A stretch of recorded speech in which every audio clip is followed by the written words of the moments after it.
Hello. Hello. Okay, so welcome back. This is Adeline, our lovely registered nurse and health coach, and myself, Alicia Macro, GP. And we just wanted to follow up a discussion that we were having at the end of last week, talking about irritable bowel syndrome. And Adeline and I were just having a conversation that I frequently see people who've got irritable bowel syndrome, and they've got all the symptoms and they've got all the associated issues, and they've usually got to a point where they've had all the tests.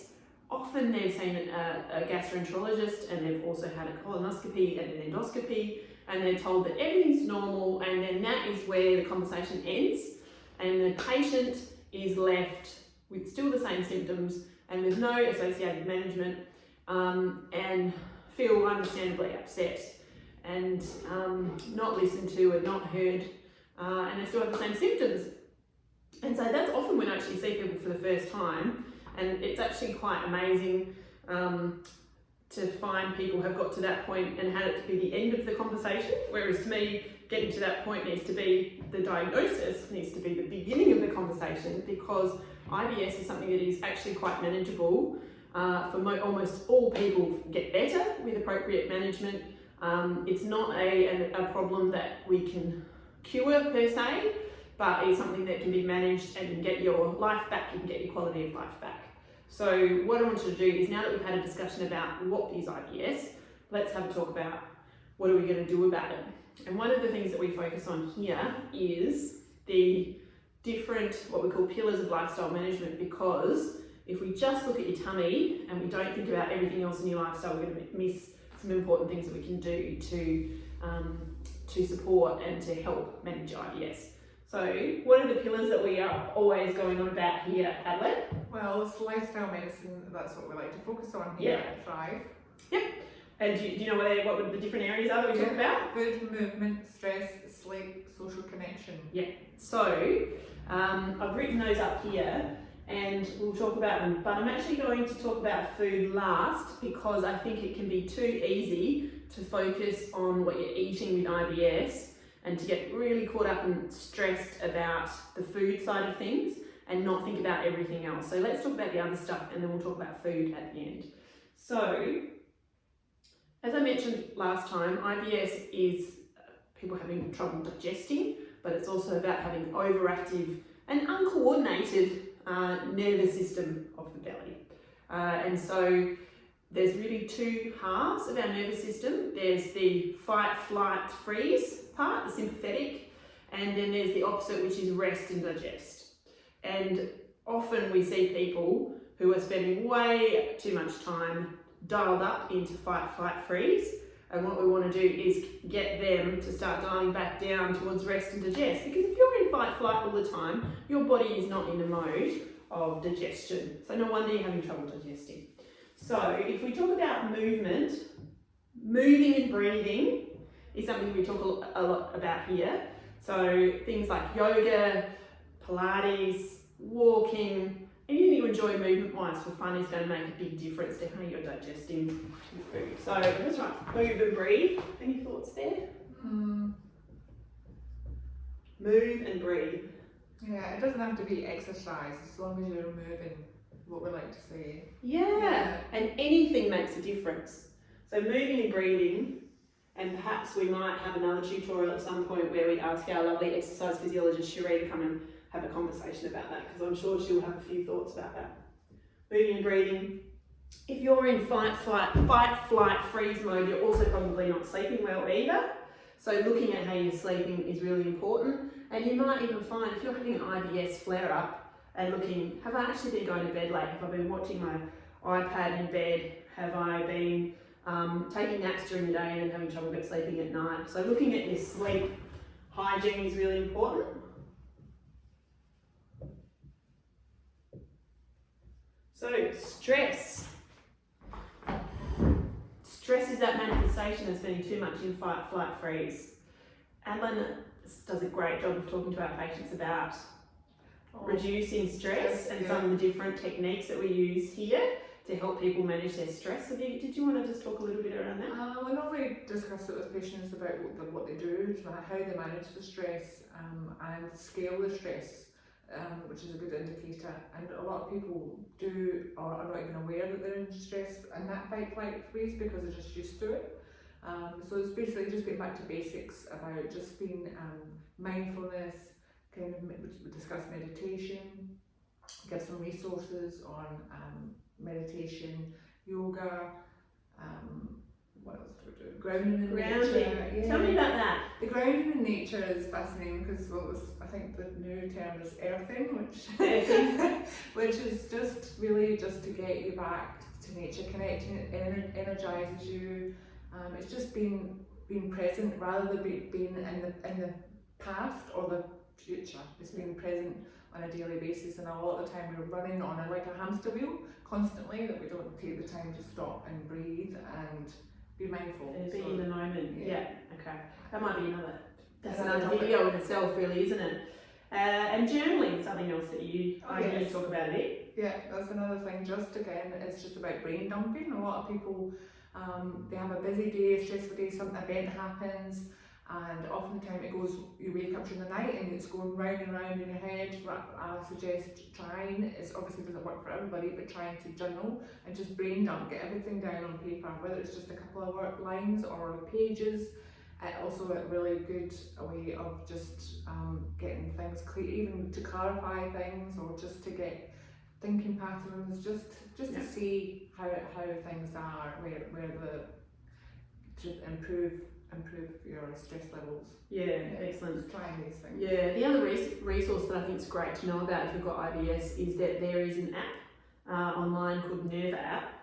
I don't know if you know about this actually. So Nerva app has been developed by one of the PhD candidates at Monash University. So Monash University were the group who developed the FODMAP diet itself, and one of their researchers within their unit made this realisation that IBS is not just about what's going on in your tummy, it's about what's going on in your mind and in your nervous system as well. And so she developed, this PhD student, I think it is a she, a self-hypnosis kind of mindfulness meditation app for the management specifically of IBS, which is really useful. It's there's like a 7-day it's Nerva, Nerva, and there's like a free 7 days that you can try, and then there is a subscription to the app.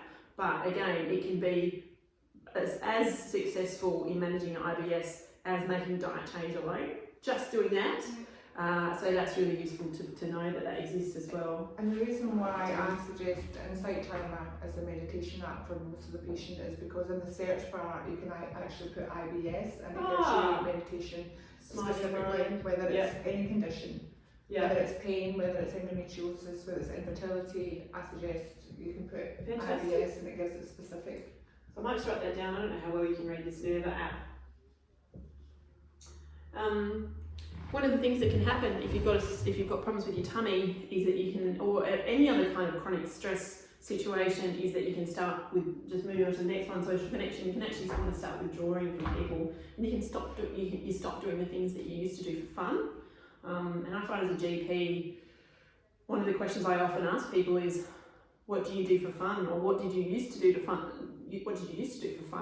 And I find that's often a point where someone will actually get a bit teary because being asked that question and stopping and thinking, gee, what do I do for fun? And they can't think of anything because their life's got smaller and smaller as their illness has taken more and more control over their life.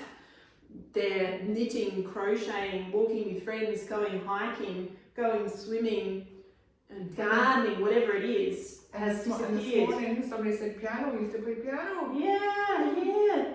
And piano, again, not only is it something that you're doing where you're quite mindful because you're not going to be playing piano worrying about something, but it's also quite healing and calming to the nervous system as well.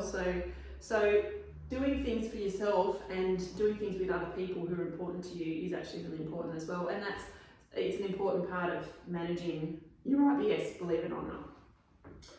Okay, just to come back to food, because I think lots of people are, rightly focused if they've got IBS on what they're eating.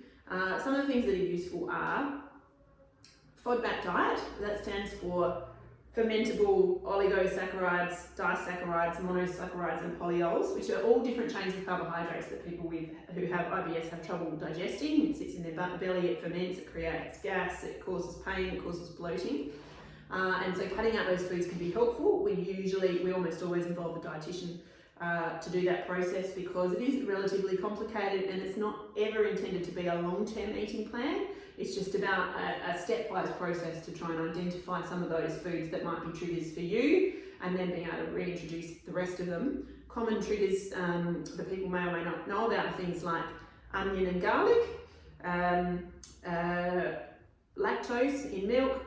People often talk about gluten as being a trigger. It's not actually the gluten. The gluten is the protein that's in breads and wheat. It's actually the fructans in bread, the carbohydrate in bread, that usually causes the problem. So sometimes people find switching to lower fructans wheat products like sourdough and those sorts of things are useful. There's your cruciferous vegetables like your cabbage and cauliflower and broccoli that can be triggers, and things like lentils and beans. You know, your kind of classic farty kind of vegetables can be an issue for people as well. But if you are looking at going onto the FODMAP app, it's worth seeing a dietitian to work on that with. Other things that help is if you have either diarrhea or constipation or both, believe it or not, bulking up your bowel with fibre is really beneficial, because it gives your gut something to push along, something to move along, and something to bulk it up. So Metamucil or psyllium husks is useful for almost everybody with IBS. Sometimes people find that to make them a bit gripey feeling, and so there are some other IBS friendly fibre supplements like K fibre that people can, or normal fibre that people can choose to have a look at, have a go with as well. Other things that help move your bowel along, believe it or not, is kiwi fruit. So if you like kiwi fruit, 2 of those a day. Kiwi fruit's got plenty of fibre in it, and it's also got some chemicals in it that help move your bowel along, so that can be a useful addition as well. So that's just a real whistle stop around some of the food stuff that you can do if you've got IBS. But there's also a few extra supplements that I often get people to at least be aware of, and they might want to have a try of doing one at a time. So Peppermint Oil Capsules, they're sold as Mintec, can be good for sort of bloating and gripey pain. So you can just get them over the counter at the pharmacy, and 2 of those before meals can be useful. And there's another herbal supplement that's got good evidence that it's helpful in some people is Fibrogast, which again is quite expensive, just a little bottle that you get from the pharmacy. We can have I think it's a meal 3 times a day before your meals, which can be useful in reducing pain and reducing bloating and so forth. And that can be useful in people who, for whatever reason, don't want to or can't do the low FODMAP diet. So they're all interesting things just to be aware of. So they're all part of my, I guess, management toolbox that we use at times. So if you've got, that's just a really quick whistle stop tour into the management of IBS. IBS is a very individual condition and it affects everybody differently, and there's different contributing factors for everybody. So it is useful to come in and work with an interdisciplinary team, like the way that we approach things here, because what works for one person isn't necessarily going to be something that works for someone else, and it's about just working out a very individual treatment plan for yourself, and then reviewing it over time to see what's working and what isn't. If you've got questions about IBS or about anything else that are the common topics that we see in general practice, hit us up in the comments section or send us an email. My 6-year-old has told me that I should say, please like and subscribe on YouTube, because apparently when I get 100,000 subscribers I get some sort of certificate. So if you can help me with that. I think I've got 2 followers, as I said, and we should hit that in about 50,000 years time. But if you want to help us get there any quicker, feel free to like and subscribe, because we're going to continue on with some of these important topics that aren't talked about enough. And if you've got a topic that you think we should cover, please let us know. See?